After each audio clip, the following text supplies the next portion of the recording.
ഒരു ഫോൺ നമ്പറിന്റെ പേരിൽ കഴിഞ്ഞ ദിവസം അവിടെ നടന്ന ഭൂകമ്പങ്ങൾ ചെറുതൊന്നുമല്ല. ജസ്റ്റ് ഒരു ഫോൺ നമ്പർ അങ്ങോട്ടും ഇങ്ങോട്ടും എഴുതി കൊടുത്തു എന്നുള്ളതിന്റെ പേരിലാണ് സംഭവ വികാസങ്ങൾ നടന്നതെങ്കിൽ ഇതൊരു പക്ക പ്ലാനിങ് ആയിരുന്നു എന്ന് നമുക്ക് എല്ലാവർക്കും മനസ്സിലായ കാര്യമാണ്. ഇവിടെ പക്ക പ്ലാൻ ചെയ്ത കാര്യങ്ങൾ നടപ്പിലാക്കിയത് ആദിലയായിരുന്നു. പക്ഷെ ആദിലക്ക് ഇവിടെ തെറ്റിയെന്നറിയോ? ആദില വിചാരിച്ചത് ആദില ഔട്ട് ആകില്ല എന്നിടത്താണ് ആദിലയ്ക്ക് തെറ്റുപറ്റിയത്. ആദില വിചാരിച്ചു അവിടെ നിന്നുകൊണ്ട് അനുമോൾക്ക് എതിരെ ഗെയിം കളിക്കാം എന്നൊരു പ്ലാനിങ് ആണ് ആദില അവിടെ നടത്തിയത്.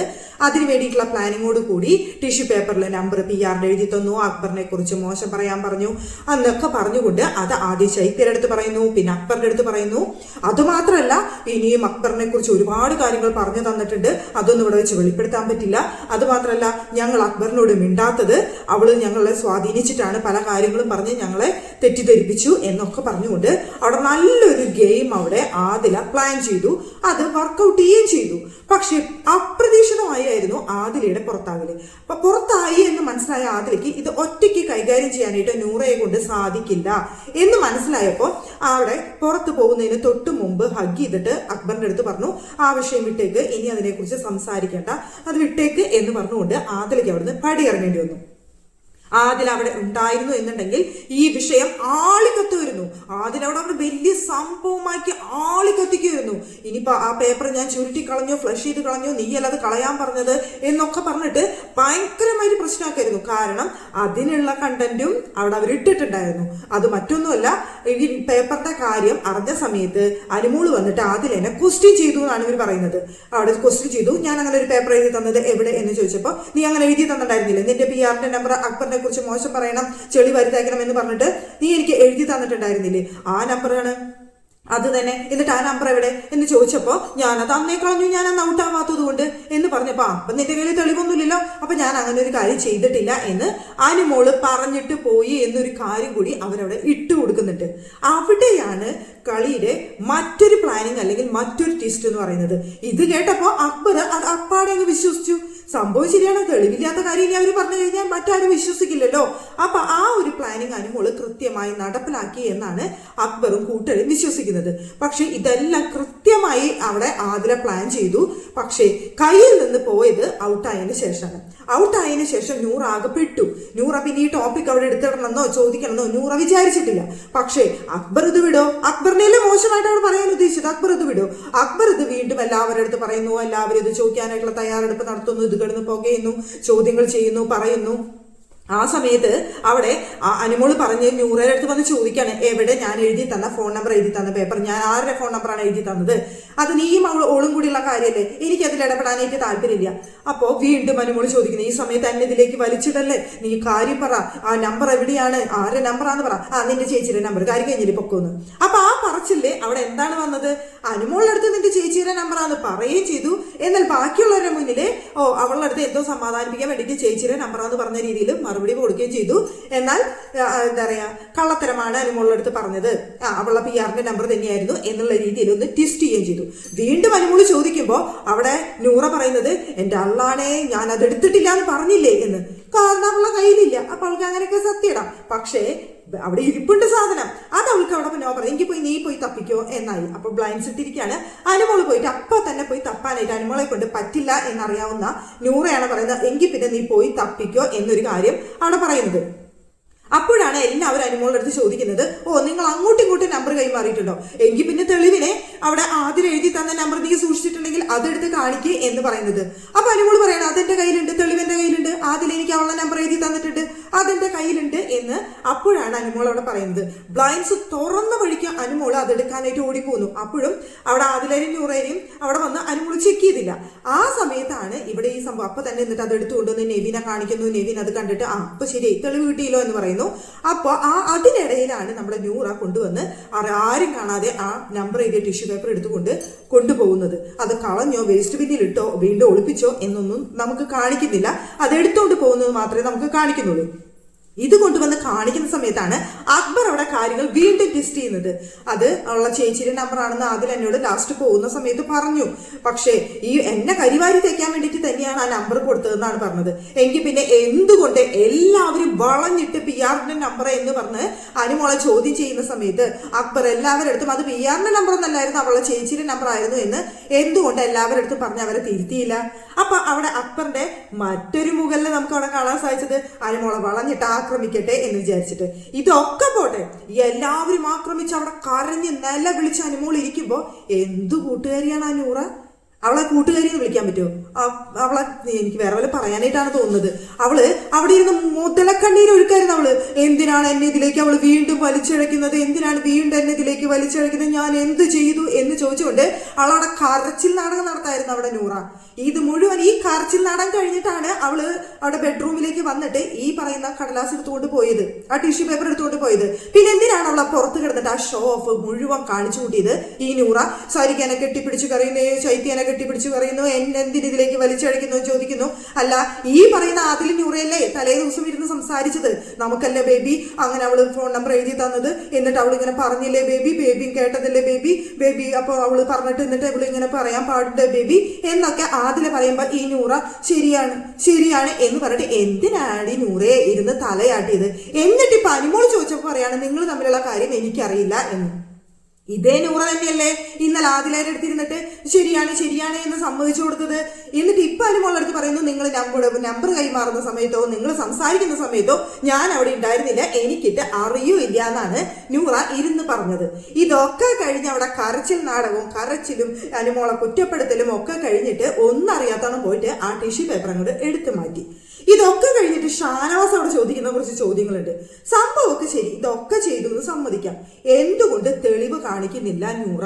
എന്തുകൊണ്ട് അനുമോള് ചോദിക്കുന്ന ചോദ്യങ്ങൾക്ക് വ്യക്തമായിട്ട് നൂറ ഉത്തരം പറയുന്നില്ല എന്ന് ഷാനവാസ് അവിടെ ചോദിക്കുന്നുണ്ട്. അനുമോളുടെ കയ്യിൽ തെളിവുണ്ടേ, അവിടെ ആദില ഫോൺ നമ്പർ എഴുതി കൊടുത്തത്.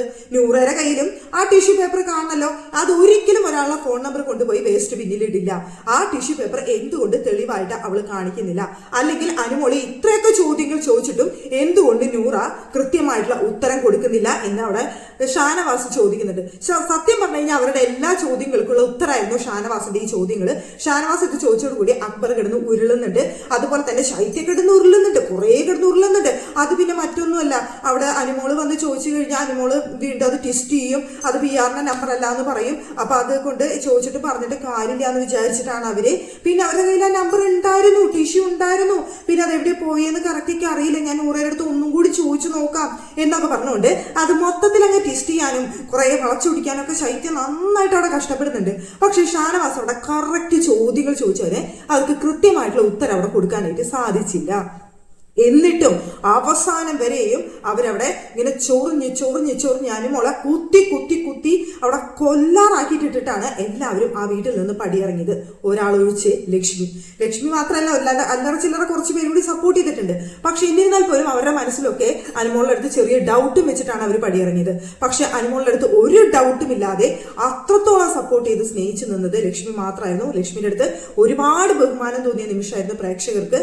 അത്രയും അനുമോൾക്ക് സപ്പോർട്ട് ചെയ്തിട്ടുണ്ട്. ലക്ഷ്മിനെ കെട്ടിപ്പിടിച്ച് അനുമോൾ കരഞ്ഞ് എനിക്കിനി ആരുമില്ല, നീ ഇവിടെ നിൽക്ക്, നിങ്ങൾ പോയി കഴിഞ്ഞാൽ ഞാൻ എന്ത് ചെയ്യും എന്ന് ചോദിച്ചുകൊണ്ട് കരയുമ്പോൾ അപ്പോഴും ലക്ഷ്മി പറയുന്നുണ്ട് ആരെയും ആശ്രയിച്ച് നമുക്കൊന്നും ചെയ്യാൻ പറ്റില്ല, നീ ഇവിടെ ഒറ്റയ്ക്ക് നിന്ന് ജയിച്ചേ പറ്റൂ എന്ന് പറഞ്ഞ് അനുമോൾക്ക് അത്രയും ധൈര്യം പകർന്ന് അതുപോലെ സപ്പോർട്ട് ചെയ്ത ഒരു മത്സരാർത്ഥി വേറെ ഉണ്ടായിരുന്നില്ലേ ലക്ഷ്മി.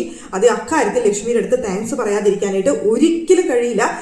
അത്രയും ഒരു നല്ല കാര്യമാണ് ലക്ഷ്മി അവിടെ ചെയ്തത്. ഇനി ഞാൻ മറ്റൊരു കാര്യം ചോദിക്കട്ടെ, അല്ലെ നമ്മുടെ ഈ അനീഷ് എവിടെയായിരുന്നു? എനിക്ക് മനസ്സിലായേയില്ല.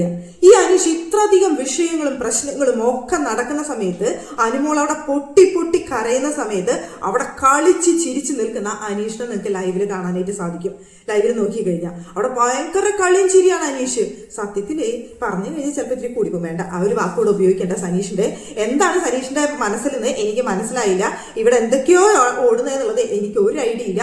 ഇത്രയും ഇഷ്ടം തോന്നിയ ഒരു പെണ്ണിനോട് ഇഷ്ടം തുറന്നു പറഞ്ഞ് കല്യാണം കഴിക്കാമെന്ന് പറഞ്ഞ പെണ്ണ് അവിടെ ഇരുന്ന് പൊട്ടി കരയുന്ന സമയത്ത് ഒരു നല്ല വാക്ക്, ഒന്ന് സമാധാനിപ്പിക്കാം, അല്ലാന്നുണ്ടെങ്കിൽ അടുത്ത് വന്ന് എന്ത് പറ്റിയെന്ന് പറഞ്ഞ് ചോദിക്കാം, ഒരു ആശ്വാസം തിരിഞ്ഞു നോക്കിയിട്ടില്ല ആ വ്യക്തിയുടെ ഇഷ്ടം എന്ന് പറയുന്നത് ഇതാണല്ലേ ഒറിജിനൽ പ്രണയം എന്ന് പറയുന്നത്. ഇതിനെയാണ് പറയുന്നത് ഗെയിമിന് വേണ്ടിയിട്ട് ഒരു പെൺകുട്ടിയെ യൂസ് ചെയ്യുക എന്ന് പറയുന്നത്. തനിക്ക് ജയിക്കാൻ വേണ്ടിയിട്ട് ഒരു പെൺകുട്ടിയെ സമൂഹത്തിന് മുന്നിലേക്ക് വലിച്ചെറിഞ്ഞിട്ട് കൊടുത്ത ഒരു വൃത്തികെട്ടവൻ എന്ന് അനീഷിന് പറയേണ്ടി വരും. അത്ര തന്നെ പറയാനായിട്ട് സാധിക്കുള്ളൂ. ഇവര് വന്നതിന് ശേഷം അത്രയും സംഭവങ്ങൾ അനീഷിനുമായി ബന്ധപ്പെട്ട വിഷയത്തിന് അനുമോൾ എത്ര പേര് വലിച്ചു കീറി, അതുപോലെ ഓരോരോ സംഭവങ്ങൾ അതുപോലെ ഉണ്ടായിട്ടുണ്ട്. എന്നിട്ടും അവിടെ അനീഷ് കുലുങ്ങിയില്ല. ഒരു വാക്ക് അനുമോൾക്ക് സപ്പോർട്ട് ചെയ്ത് സംസാരിച്ചില്ല. ഒരു വാക്ക് ആശ്വാസവാക്കുമായിട്ട് അനീഷ് വന്നില്ല. ഈ അനീഷ് എന്നിട്ട് ജിസേല് പോകുന്ന സമയത്ത് ജിസേലിന്റെ അടുത്ത് അങ്ങ് ഭയങ്കര സ്നേഹം ഹഗീന്നോ. ജിസേലിന്റെ അടുത്ത് അങ്ങനെ സ്നേഹം പ്രകടിപ്പിച്ചിട്ടേ ജിസേൽ എന്നിട്ട് എനിക്കൊരു സഹോദരി ഉണ്ടായിരുന്നെങ്കിൽ ഞാൻ നിങ്ങളെ കെട്ടിച്ചേനെത്രേ. അല്ല ജിസേല്, ഇതിന് സഹോദരി ജിസേലിനെ തന്നെ അങ്ങ് കെട്ടിക്കൂടെ? ഇതിന് സഹോദരിയുടെ ആവശ്യമിരിക്കുന്നത്? ഇത്രയും ഇഷ്ടപ്പെട്ടു, ഇത്രയും സ്നേഹം, നിങ്ങൾ നല്ല മനസ്സിനുടമയാണ്, നിങ്ങൾ വിജയിക്കണം, ഇത്രയും നല്ല മനുഷ്യനാണ് നിങ്ങൾ എന്നൊക്കെ പറഞ്ഞുകൊണ്ടിരിക്കുന്ന ജിസേല് എനിക്ക് പിന്നെ എന്തിന് കൈവിട്ട് കളയണം? ഒരു സഹോദരി ഉണ്ടെങ്കിലല്ലേ സഹോദരിനെ കെട്ടിക്കും. അതിന്റെ ഒന്നും ആവശ്യമില്ല, ജിസേല് തന്നെ കെട്ടണം.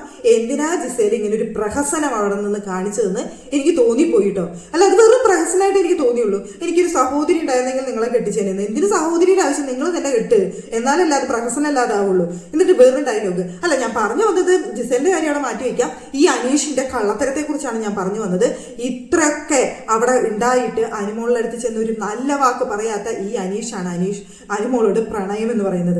ഒരു പക്ഷേ ഈ സമയത്തൊക്കെ താങ്ങും തണലായിട്ട് അനീഷ് അനുമോളുടെ കൂടെ ഉണ്ടായിരുന്നെങ്കിൽ, അനുമോൾക്ക് അങ്ങോട്ട് തിരിച്ചു ഇഷ്ടമില്ലെങ്കിൽ പോലും ഞാൻ നിന്നെ ഇഷ്ടപ്പെട്ടതാണ്, നിന്നെ ഞാൻ ഒരാൾക്കും അവിടെ വലിച്ചു കീറാനായിട്ട് ഇട്ട് കൊടുക്കില്ല, അല്ലെങ്കിൽ നിന്റെ കൂടെ ഞാൻ സപ്പോർട്ടായിട്ട് ഒരു ഫ്രണ്ട് ആയിട്ടെങ്കിലും ഞാനുണ്ട് എന്ന് കാണിച്ചിരുന്നു എന്നുണ്ടെങ്കിൽ അവിടെ നമുക്ക് ഒരു ബഹുമാനം തോന്നിയേനെ, നമുക്കൊരു ഇഷ്ടം തോന്നിയേനെ അനീഷിന്റെ അടുത്ത്.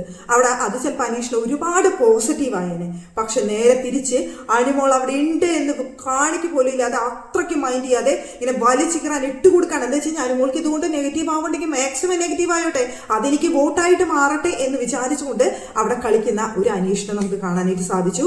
അത്രയും വൃത്തികെട്ടവനായ അനീഷ് എന്ന് എനിക്ക് അക്കാര്യത്തിൽ പറയാനായിട്ട് സാധിക്കുള്ളൂ. അങ്ങനെ തന്നെ ഞാൻ പറയുള്ളൂ. അപ്പൊ ഇതൊക്കെയാണ് കഴിഞ്ഞ ദിവസങ്ങളിൽ മെയിൻ ആയിട്ട് നടന്നിട്ടുള്ള സംഭവം. എന്തായാലും നമ്മുടെ ഈ പറയുന്ന കൂറ ബേബി പുറത്തേക്കൊക്കെ പോയി എന്നൊക്കെ ഉള്ള ഒരു ന്യൂസ് ഒക്കെ നമ്മൾ കേൾക്കുന്നുണ്ട്. അത് എത്രത്തോളം സത്യം ഉണ്ടെന്ന് എനിക്കറിയില്ല. എന്താ വെച്ചാൽ ടോപ്പ് 5 ആണല്ലോ ലാസ്റ്റ് വരുള്ളൂ. അപ്പോൾ ഇപ്പൊ ടോപ്പ് 6 ആണ് ഇപ്പൊ നിൽക്കുന്നത്.